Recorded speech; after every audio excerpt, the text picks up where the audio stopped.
विदेशी सांसद का दावा, मोदी ने नहीं उठाया कोई बड़ा कदम तो 10 सालों में भारत बन जाएगा पाकिस्तान। अभी से ही तालिबानी सोच की दिखने लगी है बानगी। राजस्थान की घटना के बाद बन सकती है प्लानिंग। जब अंबेडकर ने संविधान में नहीं लिखा सेक्युलर, तो इंदिरा को क्यों पड़ गई थी जरूरत? क्या मोदी बोलेंगे? अगर किसी चाय की दुकान पर खड़े होकर आपने किसी अब्दुल को किसी घटना के लिए दोषी ठहरा दिया, तो तुरंत सेकुलर गैंग आ जाएगा। वो कहेगा भैया हिंदुस्तान तो सेकुलर मुल्क है, आप ऐसा नहीं कह सकते। लेकिन जैसे ही आप किसी आरव का नाम लेंगे, वो खुश हो जाएगा। यही सेकुलर गैंग की पहचान है जो राजस्थान की घटना पर चुप है। हम और आप देश में रहकर चुप्पी साध सकते हैं, लेकिन विदेशी नेता इस पर चुप नहीं है। पहले सुनिए कि डच सांसद गेर्ट विल्डर्स ने क्या कहा है, फिर बताते हैं कि ब्रिटेन मॉडल क्या है जिसे भारत में लागू किया जा सकता है। इंदिरा गांधी ने वोट लेने के लिए संविधान के बदला कई लोग गलतफहमी पाल बैठे हैं कि देश उनके बाप दादा का है। इंदिरा की उस गलती के बारे में बताएं, उससे पहले सुनिए डच सांसद ने मोदी से क्या कहा, जिसकी चर्चा विदेशों में तेजी से हो रही है। भारत को एक दोस्त होने के नाते मैं कहना चाहता हूँ कि असहिष्णु के प्रति सहिष्णु होना बंद करें। चरमपंथियों, जिहादियों और आतंकियों से हिंदुत्व की रक्षा करें। इस्लाम की तुष्टीकरण नहीं करेंगे, आपको बहुत महंगा पड़ेगा। हिंदुओं को ऐसा नेता चाहिए जो 100% उनकी रक्षा कर सके। भारत हिंदुओं का है, भारत में हिंदुओं को सुरक्षित होना चाहिए। भारत कोई इस्लामिक देश नहीं है। राजस्थान की घटना के बाद से सवाल ये है कि क्या धर्म विशेष के लोगों को बरगलाया जा रहा है?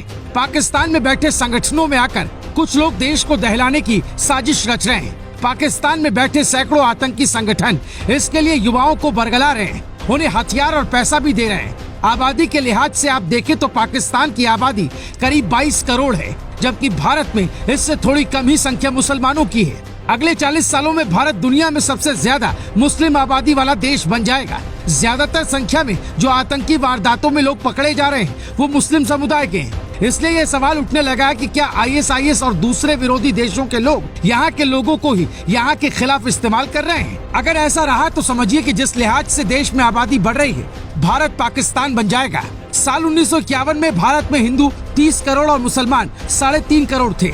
मुस्लिम आबादी तेजी से बढ़ी है। महाराष्ट्र से लेकर उत्तर प्रदेश तक आपको कई इलाके मिलेंगे जिन्हें मिनी पाकिस्तान कहा जाता है। यहाँ तक कि सरकारी दस्तावेजों में भी मिनी पाकिस्तान और बांग्लादेशी झोपड़पट्टी लिखा देखा गया है। कांग्रेस पर तुष्टीकरण की राजनीति के आरोप लगते रहे हैं। राजस्थान वाले मामले में भी सवाल उठ रहे हैं। आप जानकर हैरान होंगे कि देश में वोट की सियासत के लिए एक बार संविधान की मूल भावना से छेड़छाड़ की गई थी। उस वक्त कांग्रेस की सरकार थी, PM थी इंदिरा गांधी।